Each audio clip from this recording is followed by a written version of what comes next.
Jean-Félix Delville, enchanté. Jean-Félix Delville, enchanté. Bonjour, madame.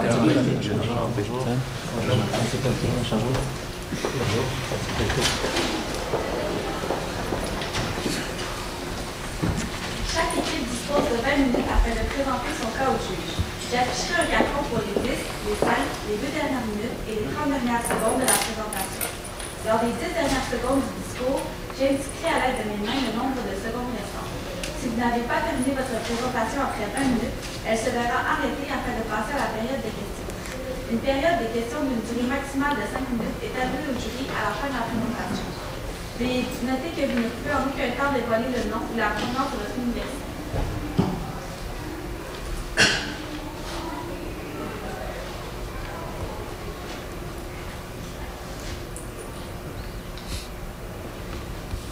Messieurs les investisseurs, votre entreprise Eurowind Energy fait présentement face à une décision d'importance concernant l'acquisition d'un projet de production d'électricité québécoise, le projet Blower.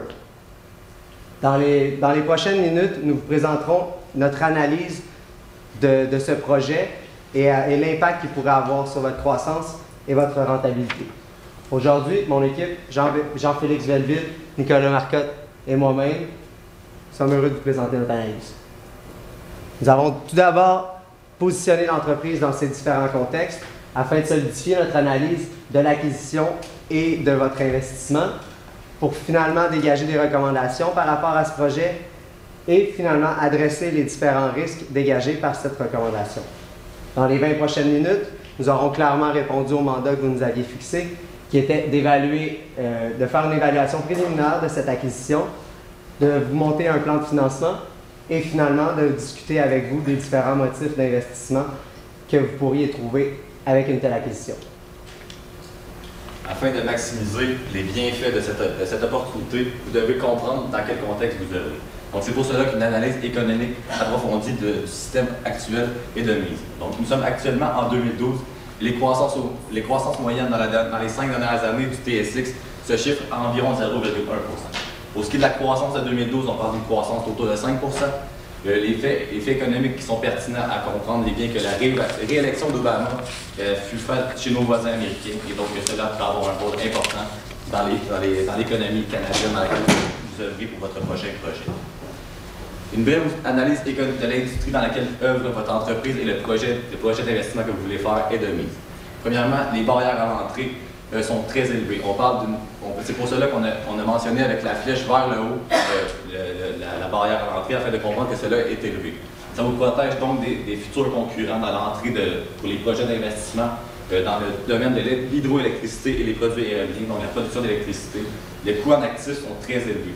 Donc ça vous protège de façon importante contre l'arrivée de nouveaux concurrents. C'est pour cela qu'il y a une faible concurrence et un faible pouvoir au niveau des clients et des fournisseurs. Les fournisseurs qui ont un pouvoir qui sont modérés, parce qu'on n'a pas de contrôle sur les prix. Comme on va le voir avec nos calculs futurs, les prix sont déterminés par des formules très cartésiennes et donc les fournisseurs n'ont pas de pouvoir quant à la décision du prix. Pour ce qui est de l'entreprise Eurowind, elle met sur pied des projets dans le même genre afin de bien comprendre, afin de revendre des projets et de générer le maximum de valeur. C'est pour cela, lorsqu'elle a des informations suffisantes sur les vents dans les domaines dans lesquels elle œuvre, elle va faire une vente de son projet. Elle a aussi un risque opérationnel qui est très faible et les projets dans lesquels elle désire investir sont semblables et ont les mêmes risques que le projet actuel qui est à l'étude. Pour ce qui est des différents ratios financiers, nous avons fait 2 ratios de la tête de rentabilité, ce qui est la marge brute et la marge nette. Premièrement, la marge brute, elle est diminuée, c'est donc dire que les coûts variables de l'entreprise ont augmenté par rapport aux ventes qui ont été augmentées du même fait, donc une diminution dans la dernière année de la marge brute. Pour ce qui est de la marge nette, on parle d'une augmentation de près de 1 % dans la dernière année, donc un meilleur contrôle des coûts au niveau de la rentabilité nette. Donc pour les actionnaires de l'entreprise, malgré le fait qu'on n'avait pas d'informations au niveau des fonds propres, on peut supposer que le rendement des actionnaires aurait été supérieur au cours de la dernière année vu l'augmentation de la marge nette.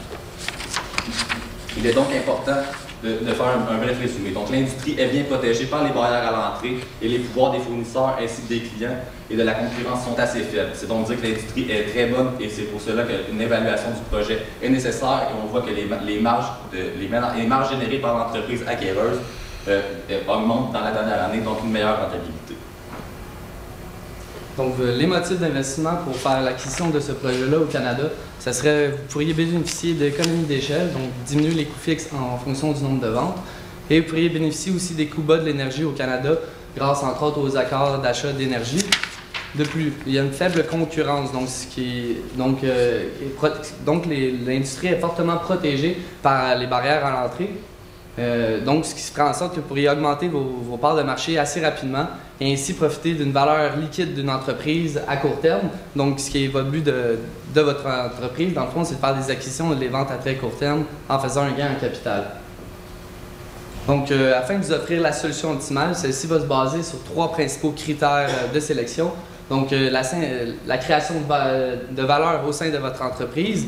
Donc, si le projet crée une valeur au sein de votre entreprise, ça va augmenter la valeur marchande. Donc, vous allez pouvoir bénéficier de flux monétaires potentiels supérieurs pour par la suite investir dans d'autres projets qui vont assurer une certaine croissance à plus long terme. Et pour finir, on va essayer de limiter les risques au sein de votre entreprise, donc de vous offrir un bon rendement par unité de risque. Il est bien important de comprendre le coût de la dette qui sera engendré afin d'investir dans le projet. Donc, afin de calculer le coût de la dette, on est parti du taux sans risque qui était donné dans les informations dans lesquelles on disposait, de 1,3 %.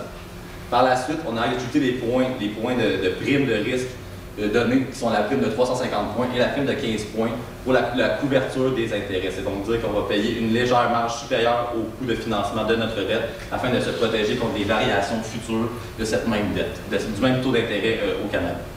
Où il y a aussi des coûts qui sont liés à la commission. On parle de 35 points et de 350 points qui est un crédit qu'on devrait payer immédiatement lors de l'emprunt. Et cela va faire un coût de 3,8 % au moment de l'emprunt, en plus d'un coût de la dette de 3,46 % lorsque l'impôt a été retiré du même 4,94 % du coût de la dette réelle. Pour ce qui est des coûts des actionnaires, qui peut être évalué par le coût de l'équité, on a utilisé le modèle d'évaluation des actifs financiers. Donc, pour le taux sans risque, nous avait été donné à 29,4 %. Pour ce qui est du bêta, on a évalué 3 scénarios, 3 entreprises qui avaient des projets semblables et on a utilisé une moyenne pour avoir le bêta de votre entreprise. Et pour ce qui est du rendement de marché, on l'a évalué à 7 % pour les rendements moyens des 12 dernières années du TSX. Donc, on obtient un coût des actionnaires attendu de 5,92 %. Donc, le coût de la dette et le coût de l'équité vont nous permettre d'évaluer le coût moyen pondéré du capital, donc votre coût de financement pour faire l'acquisition de ce projet-là. Donc, vous avez conseillé que pour ces projets-là, le ratio dette-équité est à environ de 80 %.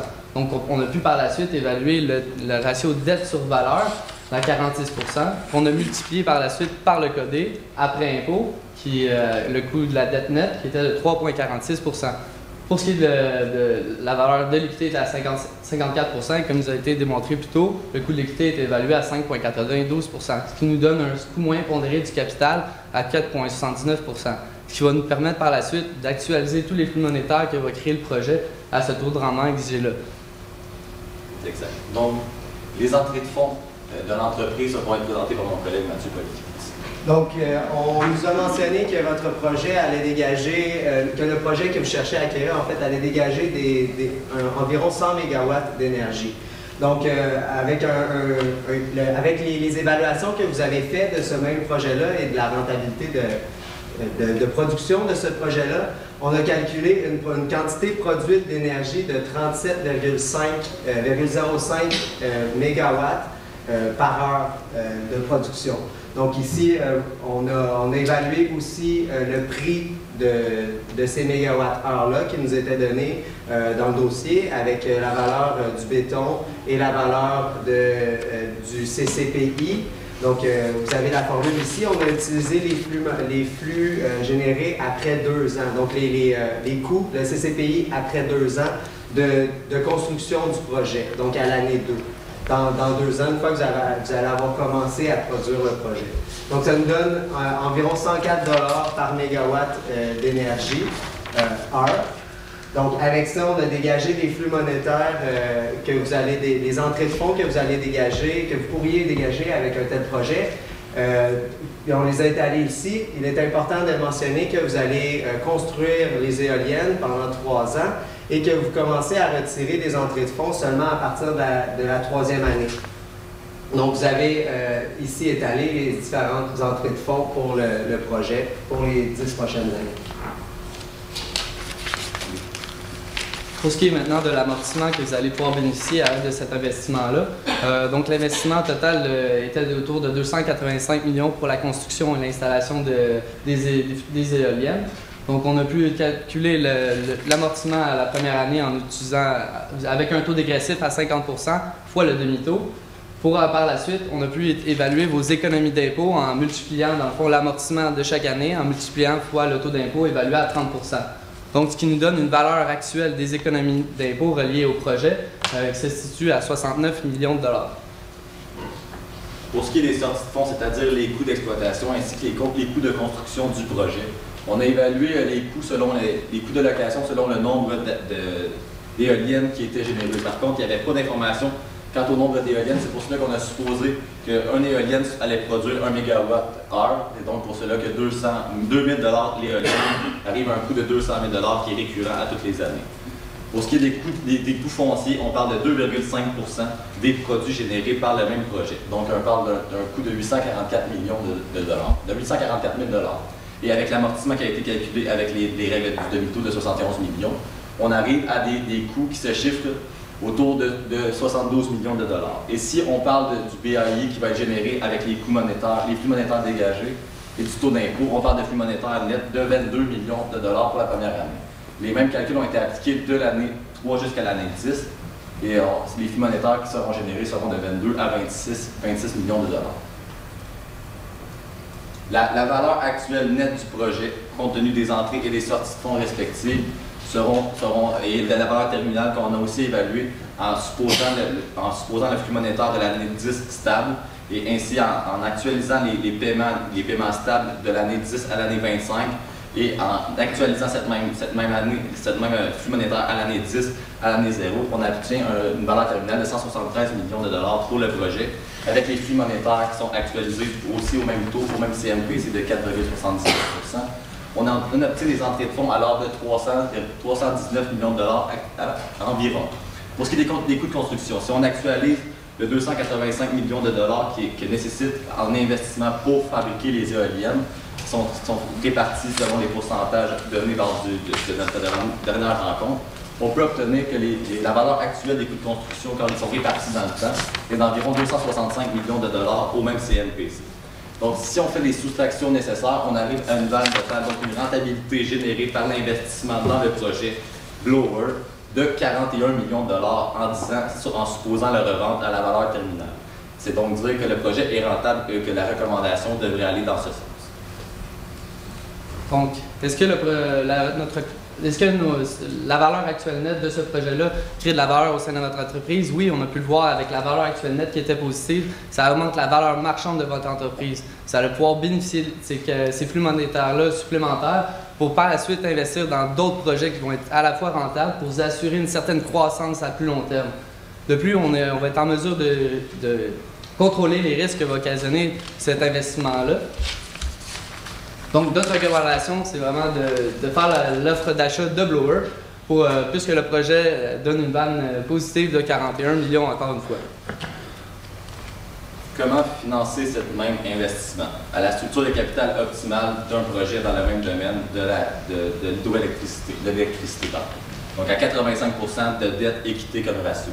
Si on suppose ça avec dette sur valeur, on parle de 46% qu'on va aller chercher à l'aide d'un prêt sans garantie avec les primes de risque expliquées plus tôt, et de 54% qu'on va aller chercher via émission d'actions pour la valeur du projet. Donc, il est aussi important de bien comprendre comment on va couvrir les intérêts qui vont être liés aux dettes qu'on va contracter.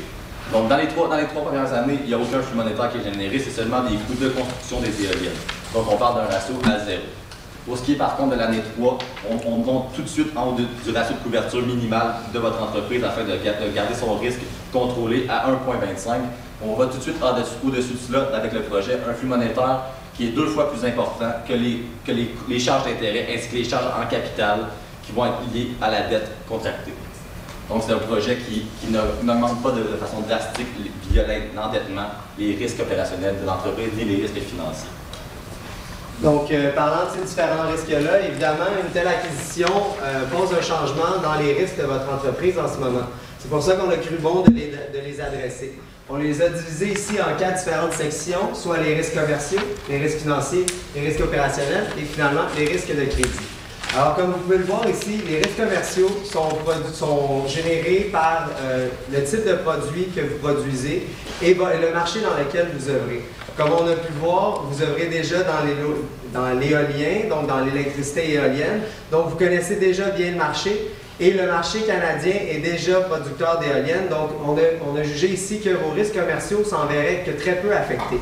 Évidemment, vos risques financiers, par contre, vont se trouver légèrement affectés par un financement supérieur et un investissement supérieur.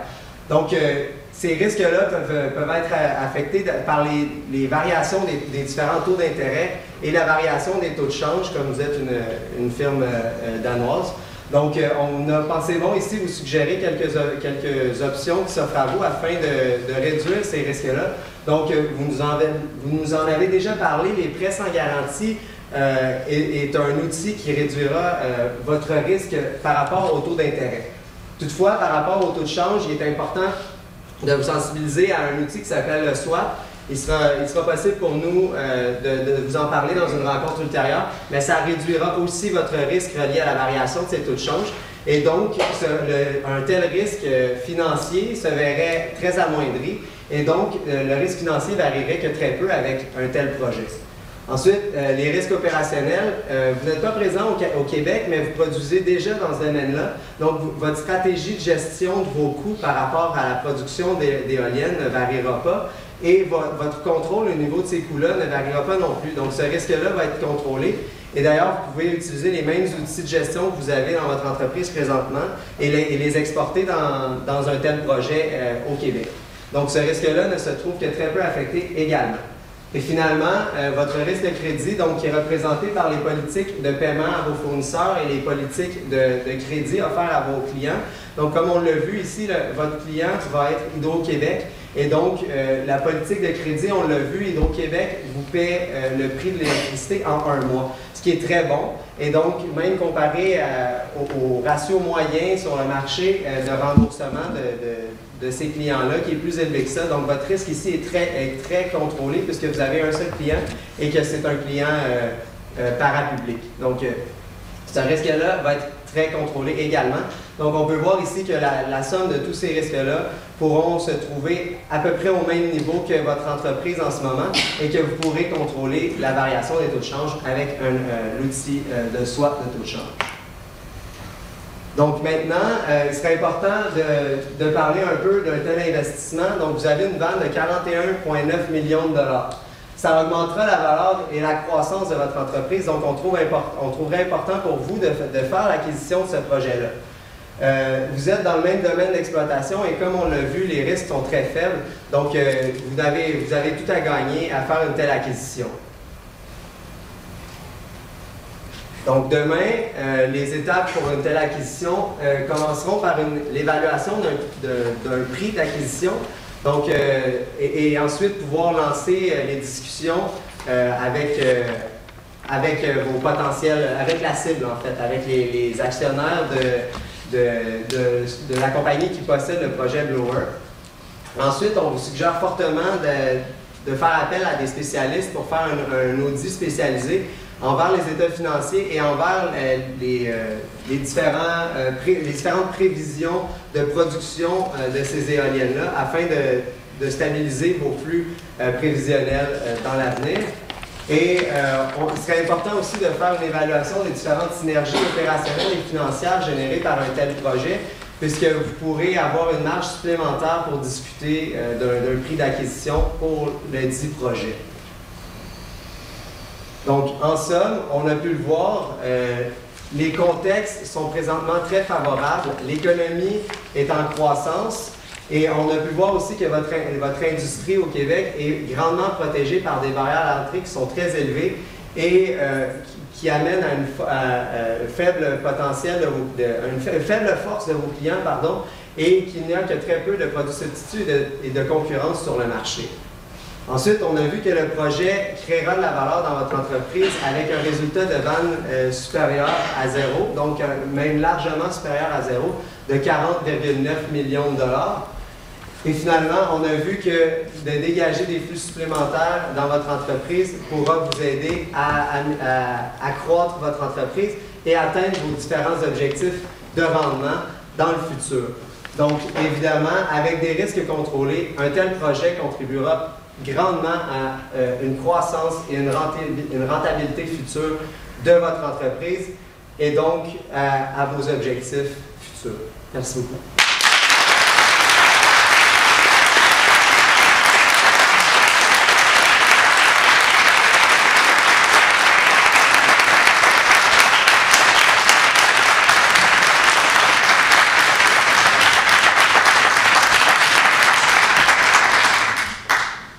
Est-ce que tu peux aller à la slide de valeur actuelle nette, s'il te plaît? Oui.